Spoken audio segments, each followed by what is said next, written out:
warahmatullahi wabarakatuh. Bismillahirrahmanirrahim. Alhamdulillahilladzi khalaqal insana min 'alaq wa ja'alahu fi ahsani taqwim bil haqqi wal akhlaq. Wassalatu wassalamu ala sayyidina wa nabiyyina wa maulana Muhammadin alladzi jaa'a bil haqq wa ala alihi wa ashabihi thayyibin min asyirki wa nifaq. Amma ba'd. Segenap pimpinan Yayasan Al-Mawanah, pengurus DKM Masjid Al-Mawanah, khususnya Ahli Al-Kiram Ustaz Subari, Bapak-bapak, Ibu dan saudara sekalian, malam hari ini kita masih bersama-sama dalam keadaan sehat walafiat, selalu dalam bimbingan hidayah Allah Subhanahu wa taala. Suasananya, udaranya yang biasanya turun hujan, malam hari ini kita semuanya diberikan nikmat Allah. Mudah-mudahan seluruh langkah dan perbuatan kita akan dicatat sebagai amal soleh dan ibadah di sisi Allah Subhanahu wa taala. Tema daripada kuliah Ramadan malam hari ini adalah kejujuran. Puasa menjadi sumber kejujuran. Bagaimana tidak, orang yang berpuasa masuk ke rumahnya sendirian, buka kulkasnya sendirian, masuk kamar, ada istrinya sendirian. Ya. Keadaan tengah hari, ya lapar, ya haus, tapi karena iman, sahabat beriman pada Allah dan semua yang dilakukan mengharapkan hanya ridha Allah Subhanahu wa taala, maka dengan iman itu dia jujur. Kenapa saya katakan puasa yang benar menjadi sumber kejujuran? Karena Nabi sallallahu alaihi wasallam mengatakan man shoma wa qama ramadhana imanan wa ihtisaban ufira lahu ma taqaddam. Siapa yang mempuasai Ramadan, menghidupi malam Ramadan atas dasar iman dan hanya mengharapkan ridha Allah semata, pastilah Allah akan mengampuni dosanya. Mudah-mudahan kita akan mendapatkannya semuanya. Amin. Ya Rabbal Alamin. Karena kejujuran adalah merupakan sesuatu yang wajib dilestarikan. Oleh karena itu, di dalam bermasyarakat, dalam berbangsa dan negara, kejujuran adalah satu hal yang sangat fundamental di dalam hidup ini. Allah berfirman pada ayat 119 surat 9 surat At-Taubah, ya ayyuhalladzina amanu taqullaha wa kunu ma'as shadiqin. Wahai orang beriman, bertakwalah kepada Allah dan hendaknya kalian senantiasa bersama orang-orang yang jujur. Menjauhi orang-orang yang curang, menjauhi orang-orang yang berkhianat, menjauhi orang-orang yang zalim, menjauhi orang-orang yang fasik, menjauhi para pembohong dan pendusta. Melalui ayat ini pun Nabi sallallahu alaihi wasallam bersabda, hadis dari Abdullah bin Mas'ud riwayat Imam Ahmad. Nabi sallallahu alaihi wasallam, alaikum bisidqi wa inna sidqa yahdi ilal birri wal birra wa innal birra yahdi ilal jannah wa la yazalu rajul yasduqu wa yata'ara sidqa hatta yuktaba indallahi siddiqan. Tetaplah kalian dalam kejujuran, belalah kejujuran, maka kalian akan menjadi orang-orang yang jujur, dan kejujuran akan menyelamatkan kalian dari kehancuran. Karena kejujuran itu akan membimbing kamu menuju surga Allah Subhanahu wa taala. bisa mengaplikasikannya di dalam kehidupan yang nyata atas dasar pelajaran yang diambil dari ibadah Ramadan. Ibadah yang paling rahasia. Hanya boleh ngomong, maaf saya lagi puasa, kalau ada orang mau merusak pahala puasa kita. Ngajak berantem, ngajak bertengkar, katakan kul inni shaim, katakan maaf saya lagi puasa, itu boleh, bukan karena ria. Jadi kalau nggak seperti itu, semua orang ada yang tahu orang lagi puasa. Hanya dirinya orang yang puasa dan Allah yang tahu. Itu sebabnya orang yang beriman menjadikan imannya sebagai sumber kejujuran. Karena orang yang beriman menjadikan Allah sebagai sumber disiplin murni. Dia yakin dia mampu, dia berada, apapun dia lakukan, besar kecil, baik buruk, nyata-nyata atau bersembunyi-sembunyi, semua disaksikan, dilihat oleh Allah Subhanahu wa Ta'ala dan dicatat oleh para malaikatnya, sehingga akan membuat para beriman jujur. Zaman Pak Harto ada istilah waskat, pengawasan yang melekat. Orang yang beriman nggak perlu ada pengawasan melekat dari manusia. Polisi dipolisi, jaksa dijaksai, hakim dihakimi, pengawas diawasi, pembela atau dibelain ya. Karena ada waskat pengawasan malaikat, cukup melekat ke kanan ke kiri, kemana kita pergi ada rokib dan atid. Itu sebabnya orang yang beriman mesti jujur. Wa iyyakum wal kadhiba, jauhilah kecurangan, jauhilah penyelewengan, dari ulah kebohongan. Wa idzal kadhib yahdi ilal fujur.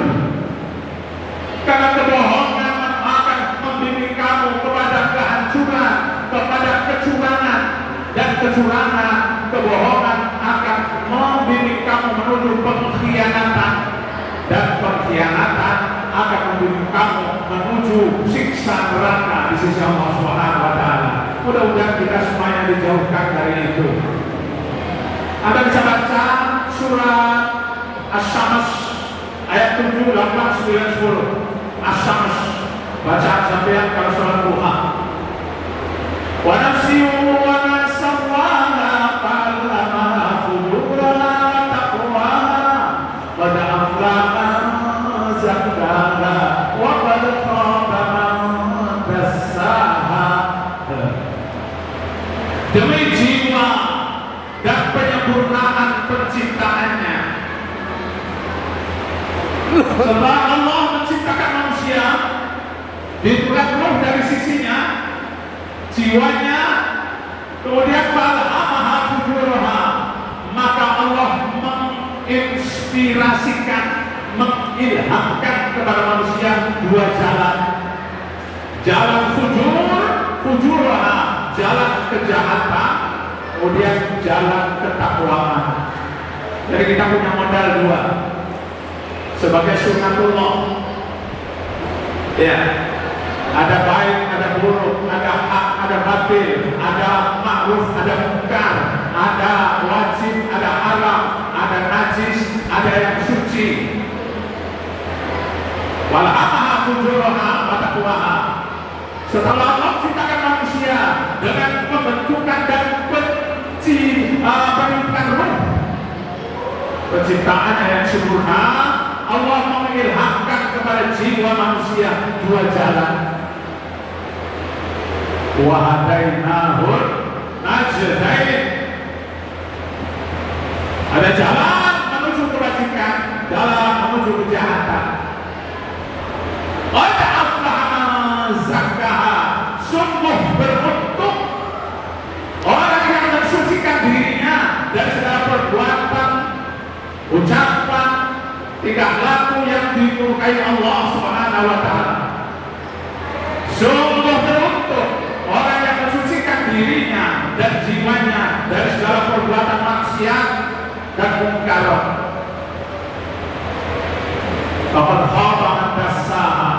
Dan sungguh celaka orang yang mengotori jiwanya dengan perbuatan-perbuatan maksiat. Waktu itu sahabat Abdullah bin Abbas menerangkan sebuah hadis. Rasulullah SAW kata yaumil iblis alaihi laknah. Kata Abdullah bin Abbas, suatu saat kami berjumpa dengan iblis. Orang kampung saya bilang belis. Dalam kesempatan itu Nabi bertanya, ya iblis, kam ahibbahu min ummati. Kesempatan ini aku bertemu dengan kamu menemui aku. Ada berapa golongan umatku yang menjadi kekasihmu, hai iblis? Iblis pun menjawab, asyaratu nafarin. Oh, Rasul Muhammad, kekasihku dari kalanganmu, kalangan umat Islam hanya 10 golongan. Kata Nabi sallallahu alaihi wasallam, maka ada luka mati. Kemudian musuh-musuhmu dari umatku ada berapa? Oh, itu banyak ya Rasulullah. Isruka nafar. Musuh-musuhmu dari kalangan umat Islam, ya, dari muslimin muslimat, mukminin mukminat ada 20 golongan. Sedangkan kekasihmu dari golongan umat Islam hanya 10. Ini saja yang akan saya sampaikan karena waktunya terbatas. Apa itu 10 golongan kekasihmu dari umatku? Kata Nabi. Yang pertama, al-imamul jahir, penguasa, pemimpin, raja, presiden, menteri, pimpinan, apa saja yang menyeleweng dari aturan, yang melanggar konstitusi. Kalau di Indonesia yang melecehkan Pancasila, yang merusak NKRI, yang menyengsarakan rakyat demi kelestarian dinasti untuk kejayaan, kekayaan, kesenangan keluarga, menantu, cucu, dan boleha-bolehannya. Itu adalah kekasih aku yang paling utama, kata iblis. Gengnya setan, golongan setan. Ayatnya ada ayat 19 surah Al-Mujadilah. Istahwada alaihim syaitan fansahum dzikrallah. Ulaika hizbu syaitan. Ala inna hizba syaitan humul khasirun.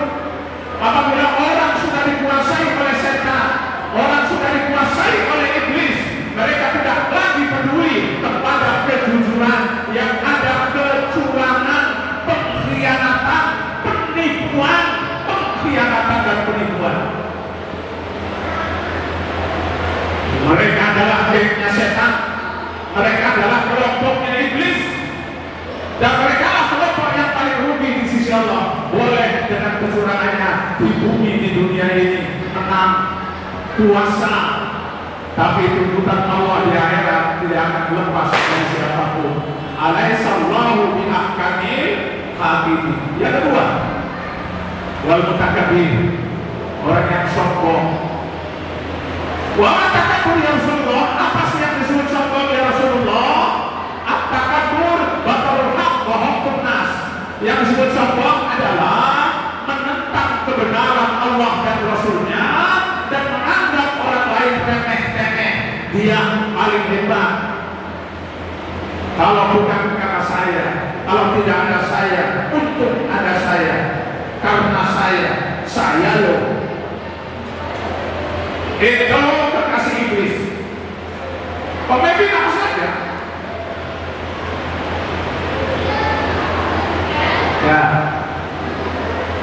Yang ketiga, wal waliyul ladzi la yubali ma wal waliyul ladzi la yubali min aina yaktasibul mal wa fi ma la yunfiqu. Orang kaya yang mengambil kekayaannya, gak peduli halal haram. La yubali lahu ma fi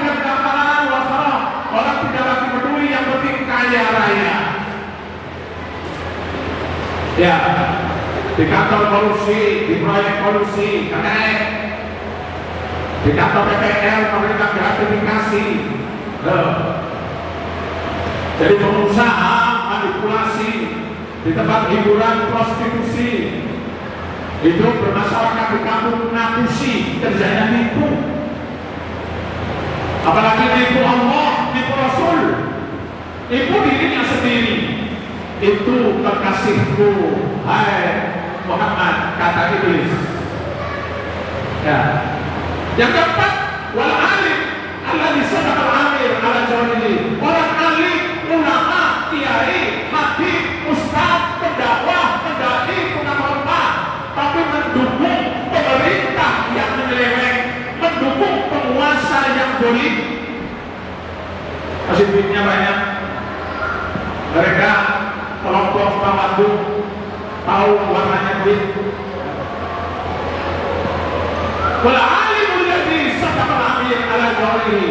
Yang keempat, para cendekiawan, orang-orang pintar, orang-orang benar, orang-orang pintar tapi tidak benar karena mendukung membela penguasa yang zalim, penguasa yang menyengsarakan rakyat, penguasa yang melampaui aturan permainan di dalam bernegara dan berbangsa, penguasa yang menyalahgunakan kekuasaannya, dibela sama kiai, dibela sama habib, dibela sama buya, dibela sama syekh, sama masyayikh. Yang kelima, watajir baik, pengusaha yang curang. Pak Mahfud MD merangkap melalui Dirjen Pajak Bea Cukai, ekspor impor emas merugikan negara 300 triliun karena adanya permainan manipulasi. Itu satu urusan, belum urusan yang lain. Watajirul fa'il, pengusaha yang curang, apalagi pengusahanya milik penguasa. Karena banyak penguasa merangkap menjadi pengusaha tapi curang yang mengorbankan rakyat. Mereka adalah kekasih iblis, golongan setan, dan juga kelompok iblis. Yang keenam, wal muhtaqir, penimbun barang-barang kebutuhan pokok, hukumnya dosa besar. Harga murah ditimbun, sampai BBM pun ditimbun, oli, minyak goreng. Pelaku-pelakunya menteri yang akhirnya disandera. Kalau nggak pilih partaiku, kalau nggak pilih kelompokku, kamu masuk penjara. Akhirnya jadi kambing colek semua itu menteri. Ada profesor yang waktu Pak Jokowi Widodo baru dilantik jadi presiden, itu profesor mengatakan presiden kita pro-pro, waktunya dia lebih pro-pro lagi. Gara-gara jadi kambing jongnya.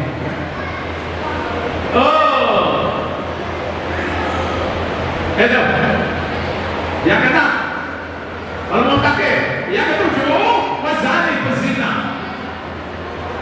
Yang ketiga, wa'akil riba, pemakan riba. Yang kesembilan, wal bakhil ladzi la yubali min aina. Ya. Min aina yajma'ul mal.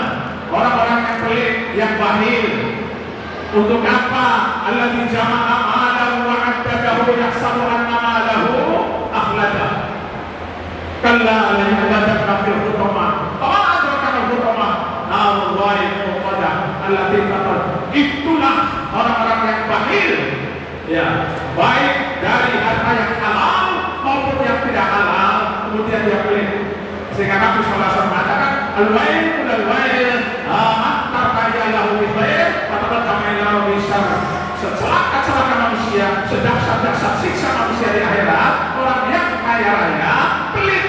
Dia tinggalkan hartanya untuk ahli warisnya hidup bersenang-senang, dia menghadap Allah tidak punya amal soleh.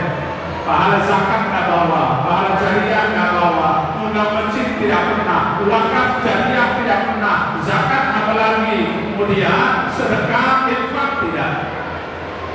Anda bisa baca ayat 180 surat 3. Wala yasabanna lilladzina yaqbaluna bima atahumullahu min fadlih wa khairan lahum bal wa syarrun lahum sayuqawwamuna ma baqilu bihi yawmal qiyamah walillahi mirathus samawati wal ardh wallahu bima ta'maluna khabir.